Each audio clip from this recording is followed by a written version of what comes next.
started in 1992 when the Scion Series 3 came out, which is here. This was probably, even in history, is the best designed device, having a lovely clamshell. Used to run on AA batteries. It doesn't seem to like batteries anymore, so it has to be powered in. It had memory cards at the side that had programs that you could purchase. I had a spreadsheet one, I had a spell checker. I used to use this quite a bit before I had a main computer for typing up. I had a port that would connect to a parallel printer for printing stuff out. I was supposed to be able to sync to Windows 3.1 with an application called Sidewind, but it was impossible to use and never actually worked. You know, the specs that it had, only had a 7 megahertz processor. The operating system was, I can't remember what it was called now. Epoch. Silly question. No, so it's got it was, microphone. It's got speakers. Yes. Yeah. What it would allow you to do, it had a tone dialer built into it. Mm-hmm. So back in the day when you had, tone dialing instead of pulse dialing, you could hold it up. You could look up your number in your address book, and then it would do all the tones down the line, so you didn't have to type anything in. The operating system, spawned Symbian, and so for an OS. It's quite interesting. People can have a look at that. The next one, chronologically, that came out is the Apple Newton. However, I only got this last year, but I've included it in this sort of series of slides. I was in a thrift store in Richmond, Virginia, while the wife was looking for old retro clothes, and I happened to see this and asked the guy how much it was, and I thought, it could be $70 or $100, and it was like $10. And I'm like, I'll buy it. I'll buy it. So you can't really do anything with it. It doesn't have the fax module, so you can't do a Steven Seagal and try and fax the US military to tell them that your train has been hijacked. There's the little stylus. It's Little stylus. It's an interesting device. It's where it's taken us 18 years for that technology to become mainstream. I think it was like £800. The original prices I've seen of them. In today's money, I don't know what that would be, but that's my little device. So after the Scion, I foolishly thought that Microsoft was the way, and they released their handheld PC, what do you call it? Windows CE version 1 was nigh on impossible to use. Then they released number 2, and there was a whole heap of these little handheld PCs. Every company was making them. This I thought was the best one at the time. It was pretty good. Had a modem, which I could actually use, and did use, which was very, very handy when I was traveling around the US. You could put extra memory in the back, had slots. Also had a PC MCIA caddy, which I had. The caddy was brilliant. You could put PC cards in it, but none of the cards worked. There was no drivers, no nothing, which is a great idea. This device powers on, but nothing happens to the screen. Unfortunately, it's succumbed to moisture in the loft. I thought it would be brilliant because it would have a nice usable keyboard. Unfortunately, the battery life and the screen was pretty useless. You did have a connector that would allow you to attach it to a serial port on a computer. And back in those days, there used to be a program called Avango, which was available for the Palm and also for the Pocket PC or the Windows CE. And it would allow you to click websites and download them on your modem and store them on your mobile device. So I used to sit there on the bus or the train, reading sort of archive news stories. It was a bit sort of the manual RSS of the day. You'd have to manually sync. So that had Windows CE, a slightly faster processor, 75 megahertz. discontinued in 2001, and of course the Pocket PC or Windows CE, has spawned other devices. Everybody liked the clamshells in those days. After the Scion, and there was the Scion Series 5, which, in hindsight, the Series 5 and this came out at the same time, but I was, Windows 98 had come out, and I was really into Microsoft, and I thought I'd get a Pocket PC. In hindsight, the Series 5 would have been the better PDA to buy because it had a much better keyboard. I wish I'd stuck with that. The Scion 5, useless trivia, you can install Linux on a 8 or 16 meg compact flash card and stick it in, which means that you can run useful applications like Vi on it, and it works really well. It also makes a good serial terminal. That too. So, Unfortunately, one of the guys who's meant to be here is one of the developers. oh, wow. It's like a mega computer. You've got like a huge stack of them with USB ports hanging off them. So that you're supposed to turn up. Oh, If you'd have known this was happening, you would have turned up. So following on from my useless $600 battery lasts no time at all, I moved over to Handspring. Palm were very popular at the time. They had their Palm 3 and the Palm 5, which you could get a little sled, which would do a wireless modem.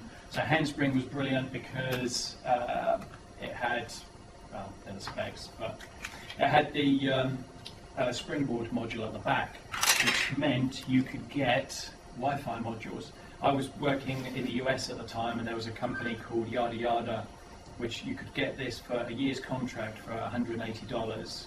Piggyback off of AT&T's very simple data network at the time. And you would slide that in, and with an email application or web application, I could browse the web.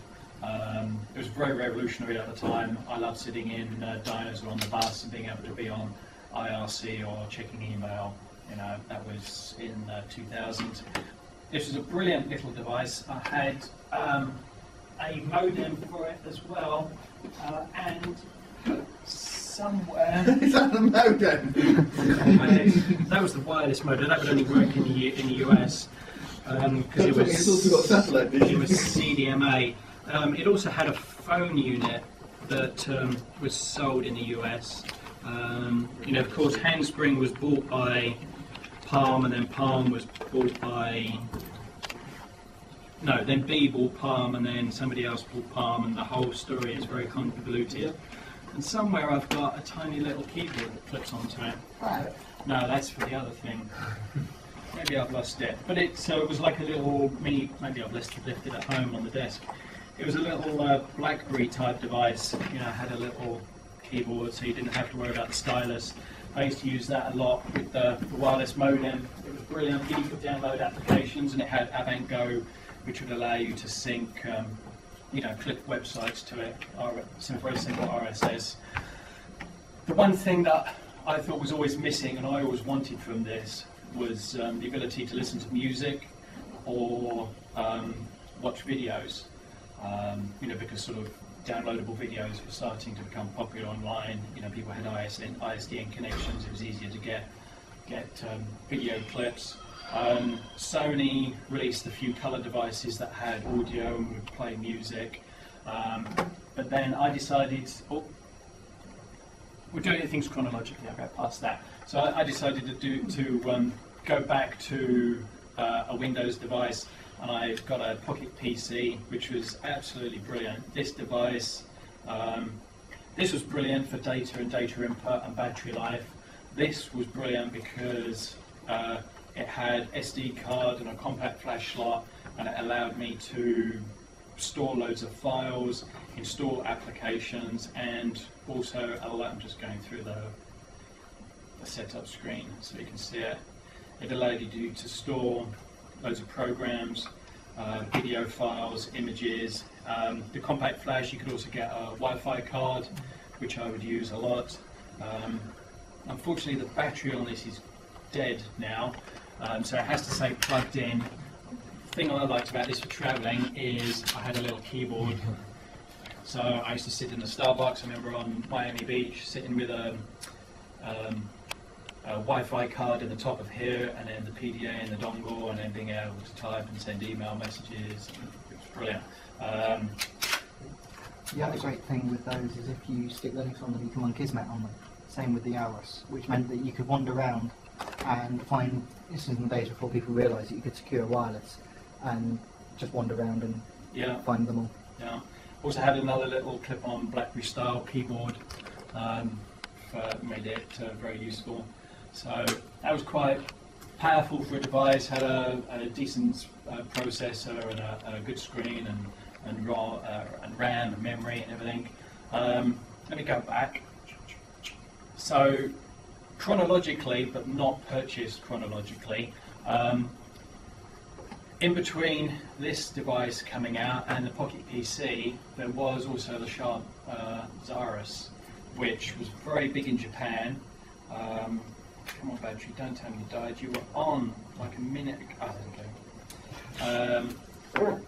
Which was, hardware-wise, was wonderful because it had the little slide-down keyboard. And I looked at these loads of times in the stores, almost bought them. Decided not to due to the lack of applications, and I wasn't really into Linux at the time, didn't understand it. I've actually got 2 of these because I saw them on eBay. Some guy was selling them as a job lot. And then there's the Open Zaris OS that you can put on it. This one might not power up. I've tried to reformat them and put my own, my own copy on because I think there's problems with the memory card, so it comes up with loads of errors. But hardware-wise, I think these are lovely as a device. If you look at that one does work. Had slide-down built-in keyboards, CF and SD slots. The Zaris, this was one of the first ones that were sold outside Japan. That range was very, very big in Japan. They had clam-style ones as well. So that's what I bought. Then going over quickly to phones, which is sometimes interesting. The development of what I've had. A wonderful little simple phone would send text messages and make calls if you were lucky. Then the Ericsson T65, quite possibly one of the best phones ever. Monochrome screen, it was huge. It would last forever. Would also do T68i has been given away to somebody. That was a brilliant phone because it had Bluetooth, which in the UK I could pair with the HP and do a data connection. Although it was very expensive, it was like £5 a megabyte back in those days. Orange smartphone, SPV, Windows mobile device. That one doesn't power on. Then I went to the Nokia. Then things I think have merged between a phone and a PDA. I had the MDA Pro, which is a work phone. Well, it was a work phone at the time. No, it's not going to work. Horrible device in hindsight. Should never have got it. Thankfully, I didn't pay for it. But it was scroll around. Had a very usable keyboard. Was good for data entry, had an SD slot, you could watch videos on it for a few minutes until the battery died. Had Pocket PC. Is that the first device you've mentioned that's got a camera? Yes, this is also the first one that had a camera. Two cameras? Yes, so you could do front and back. You could get Skype to work. I think I did use it a few times. Then other smartphones have gone to the Nokia E71, and then what people are starting to refer to today as superphones, like the HTC Desire Z, which has a QWERTY keyboard, which, if you look, is just as usable or is as good as the Scion 3. It includes a music player. This is what I forgot. I've jumped around. My talk's not very good or structured. 98, I bought a Diamond Rio 500, which is one of the first MP3 players. It cost me $300. Is that the 128? Huh? The 128 meg one?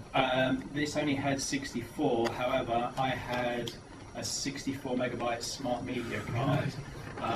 You could put about 10 or 12 songs on it at 128k, but it had a program that allowed you to downgrade the sampling, and you could put it like 96 K or whatever it is files. You could get maybe 20 songs on there, which is revolutionary, absolutely revolutionary at the time. When that came out, it was reviewed on BBC's Tomorrow's World, and they said it would never take off. Well, I think it did. And then, of course, there's the old Game Boy Color. So you've gone from the Game Boy Color for games, you've got the MP3 player, you've got the organizer with the keyboard, and all of those things are now even better in one thing.